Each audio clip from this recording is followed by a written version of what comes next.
us, Christ beside us, Christ within us. Amen. Please be seated.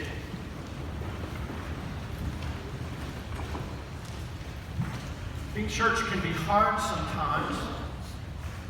When I was very, very green as pastor, and I was in one of my very first churches where I served these two lovely saints of God who were on the flower guild.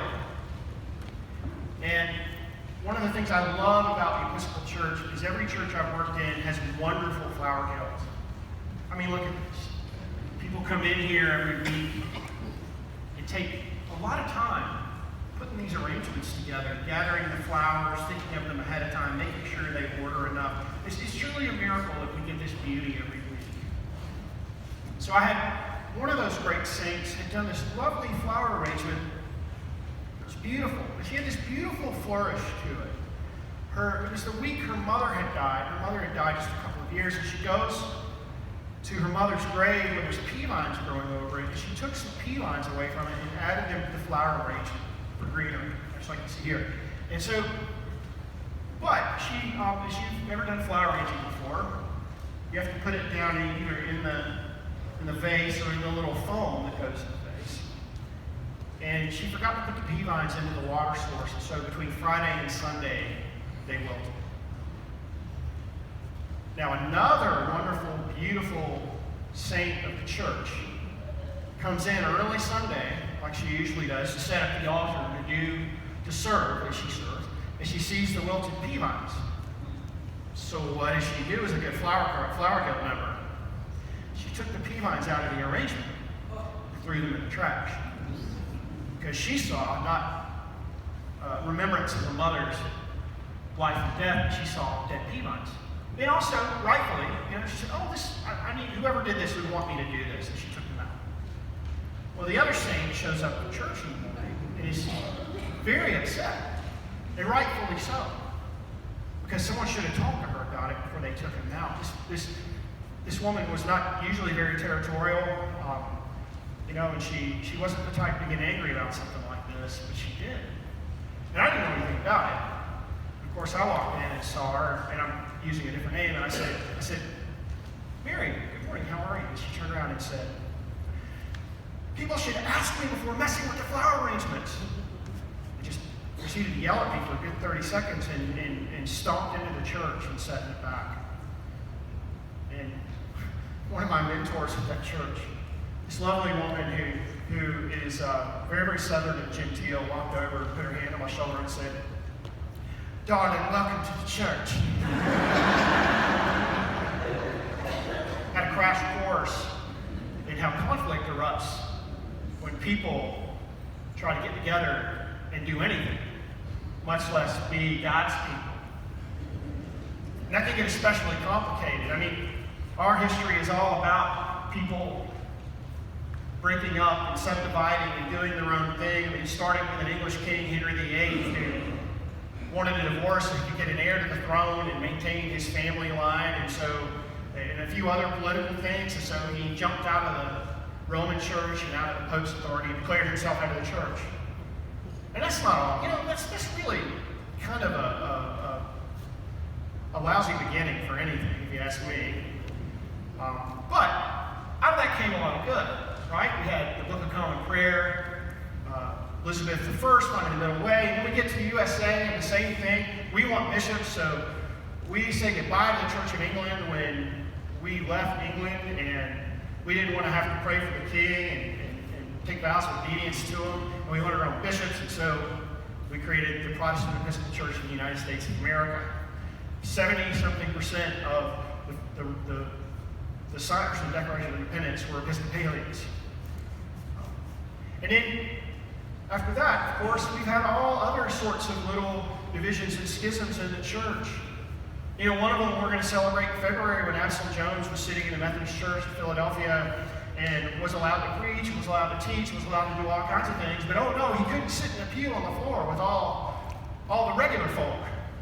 He and Richard Allen were sitting there worshiping God and kneeling, and some ushers came over and said, no, you've got to go back there where you belong. And Absalom and Richard said, no, we belong here. And they walked out. Of course, Richard Allen went off and started the A&E Church, and Absalom Jones got ordained in the Episcopal Church. And then in the Episcopal Church, we've had all kinds of other opportunities to split up into little groups, and some have even left the church. We've had people who left over the prayer book a couple of times. Most recently, when we changed the 74 prayer book, we had people who left us because of women's ordination, believe it or not. We had people who left us most recently over the ordination of Gene Robinson, a person who was gay, and then over ordination of people who are gay. And so, this is an old story. And Paul really talks about this today. It started with the original church. The people in Corinth weren't going to be spared from this, of course, because they're a group of people gathered trying to be God's church within the world as people. And it's difficult. In fact, if you read the history and you read on into Acts, the Christians were a splinter sect, a splinter group from the synagogues, and were considered to be Jewish people, children of Israel, who were followers of the way for a good long time. And in fact, in Paul's very church, in the early church in Corinth, the leader of the synagogue of Corinth was a part of a group, and his family, a fellow named Clophas or Cephas, I think. So, this is a familiar thing. So Paul encounters this in Corinth, which is a place there were all these sorts of forces at work in Corinth. Corinth was a port town. I don't know if you've ever been to Corinth. It's in Turkey now. But it was a port town, and so you had all kinds of things coming in and out. You had all kinds of religions. You had all kinds of nationalities. It was a Mediterranean place. And so, of course, people had a lot of point of views, a lot of different sorts of education and ways of being raised. Some were literate, some were not. Some had been trained, as Paul had been trained, to be rhetoricians and be able to write, think, and argue. And so, Paul encounters a church that's having a little trouble, and surprise, some like one leader, some like another. Does this sound familiar at all? Yeah. Some like Paul, and some thought, well, we like Apollos. Apollos was a well-respected member of the church. He shows up later in Acts, and he's well-regarded by Paul, and I think they had some minor differences, or it might have been that they had different personalities. I mean, who knows? There's all kinds of reasons that people will gravitate towards one pastor versus another pastor, right? And so Paul shows up and sees folks starting to split up, and so is the great poet Barney Fife said, he nips it. He nips it in the bud. He says, folks, you don't follow Paul, you don't follow Apollos, you follow Jesus. You follow Jesus. And that's all well and good for us to say that when we get into conflict. Well, we don't get upset about, I know you're upset about the flowers being messed with, and we don't take sides with Mary or June over the flower debate. We follow Jesus. I mean, that's all well and good in the abstract. But putting that on its feet and giving it a heartbeat is a totally another totally different matter, isn't it? But see, that's the trick. That's the work of the church, is following Jesus, not without conflict. Because Paul, he says, I want you to all be in agreement, but he doesn't say, I want you to all be in agreement and think exactly the same thing. Because that's too much to ask, that everyone think the same thing. I mean, look at the Nicene Creed we'll do a little later. Does everyone think the exact same thing about everything in the Nicene Creed? I mean, we could start right now and have a little discussion over the virgin birth or any other thing that's laid out in that, and you get a lot of different approaches and stories that are connected to that, and none of them would be exactly the same.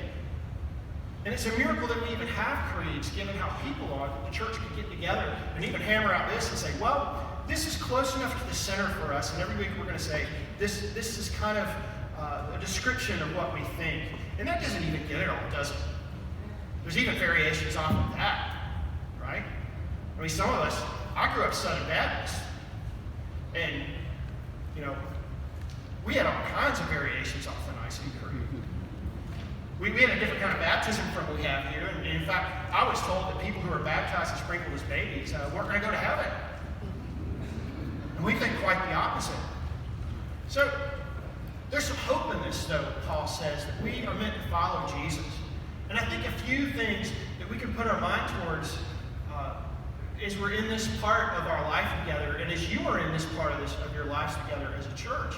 You're entering into a time of great transition, and a time when you're going to argue, and a time where there may be very serious differences over things. And if we can all keep in the back of our head, okay, we don't agree on the paint color for the hallway, and I'm kind of upset right now, but how do we get back to following Jesus? We don't agree on this person we're going to call or that person we're going to call. How do we get back to following Jesus?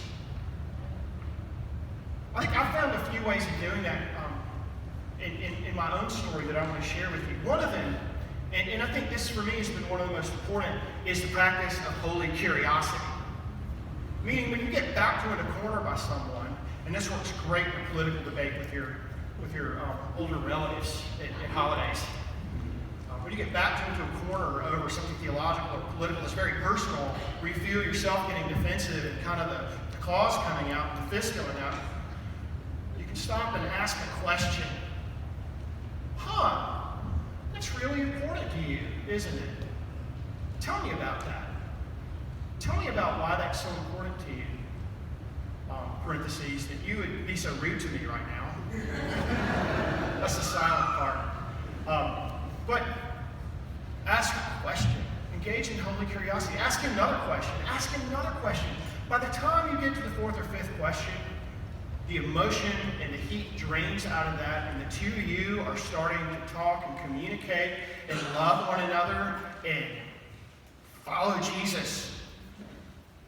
And another thing that I've found, and friends, I've been in some search processes before, and the thing about any thing where you're having to, and I've been in some transitions and things before in churches, and I've been in other times of transition where you're having to debate about things and decide new things. I've been in those situations before, friends, and one of the things that really helped me was, and this was actually when I was on the nominating committee for our current bishop. You're welcome.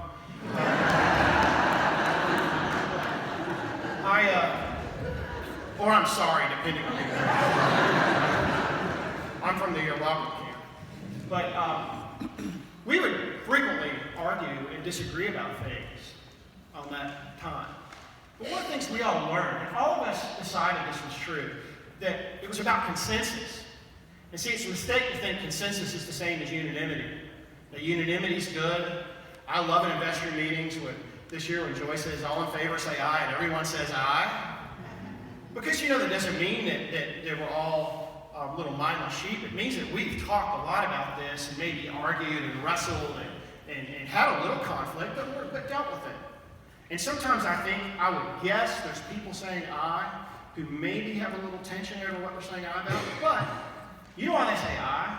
It's because they trust all those people sitting in there. They go, I don't quite see this, but, my friend over there across the room from me does. And boy, I love and trust her. And I know she would never lead me wrong. Or I love and trust her enough. So, let's do that. And consensus, they say, is always about no one being perfectly happy. Everyone's a little uncomfortable. And see, when we can do that, we can be the church. And finally, this last thing is really important, and this maybe is the hardest thing, is that when there is a mess, when there is a fire, when there is a problem, we don't fade away. One of the things y'all may have noticed from this community, and I've noticed from every community I've been a part of during a transition, is that some people fade away for a little while. They just don't want to be around what happens during a transition, and that's fine. But when we see a mess and we see tension, we walk towards it. And we walk towards it with those tools that we have, finally, of prayer and holy curiosity and love for one another and trust. And by doing that, we follow Jesus.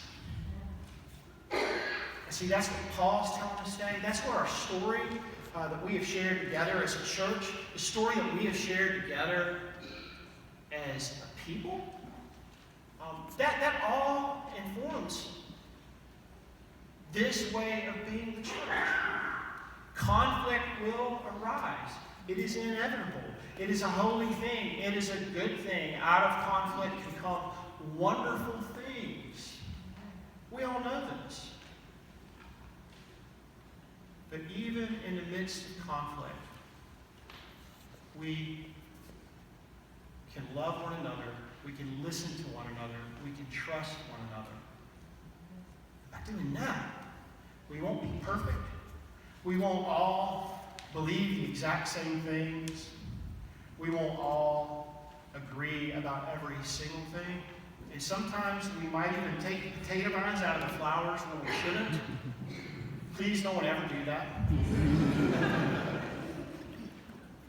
Even so, even then, we'll be following Jesus. And following Jesus is God's church. Even better. Thanks be to God.